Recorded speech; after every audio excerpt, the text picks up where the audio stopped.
Mas como é que você enxerga a maneira como a gente está lidando com essas novas tecnologias, que dá para, assim, elas transformaram bastante o nosso hábito de vida, mas foi para melhor, você diria? Algumas coisas sim, claro, né? Nós teríamos até a impossibilidade dessa nossa conversa Verdade. e outras coisas que são positivas. Eu posso ter o mundo digital, o mundo do aparato tecnológico como uma escada que eleva ou como uma cela que aprisiona. Não é uma coisa de escolha individual, é uma questão de uma decisão coletiva. Por exemplo, há um nível de indução e, portanto, de sedução e, na sequência, de engano, que é muito favorecido, né, pelo mundo tecnológico, que não só, né, é capaz de nos, como você lembrava, produzir uma avalanche, né, de informações sequenciais, como de nos iludir em relação àquilo que ali aparece. Nesse sentido, a tecnologia ela sempre teve seus vários modos de presença, né? Uma das coisas mais fortes, por exemplo, é nós entendermos que o aparato tecnológico ele teria, né, em princípio, a finalidade mais expressiva, né, de nos favorecer e nos servir. Eu lembro sempre, né, quando as pessoas que têm mais idade como eu começamos a lidar com o mundo da computação, o nome que se dava a algo que nos auxiliava nesse mundo era servidor. Era ele que nos servia.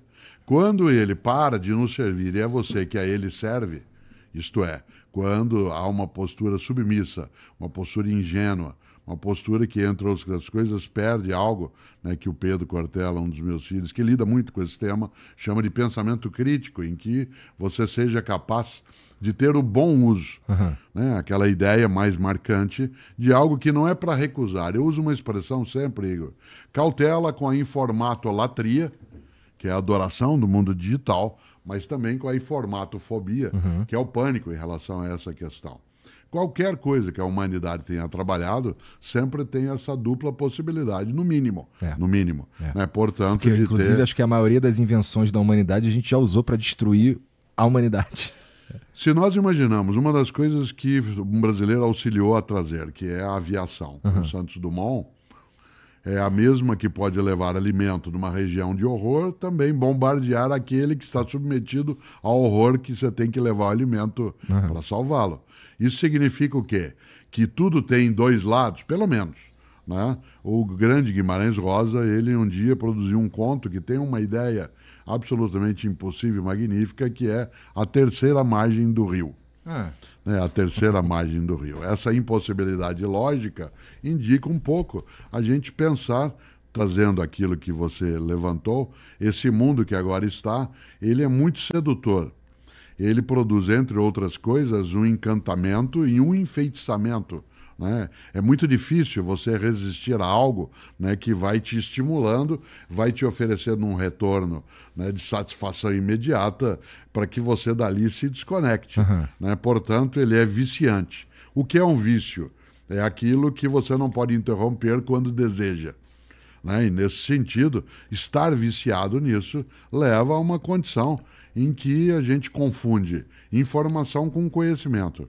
O mundo hoje, tal como você trouxe, ele tem muita informação, né? Mas não necessariamente tem conhecimento. Comer bem não é comer muito. É verdade. Comer bem é comer de forma seletiva. Né? E beber bem não é beber muito. Aliás, porque no caso de algumas coisas, depois de uma terceira ou quarta dose, você já não tem mais nenhum prazer naquilo. Uma parte dos prazeres da vida vem pela ausência e não pela presença. É porque não está que dá vontade que esteja.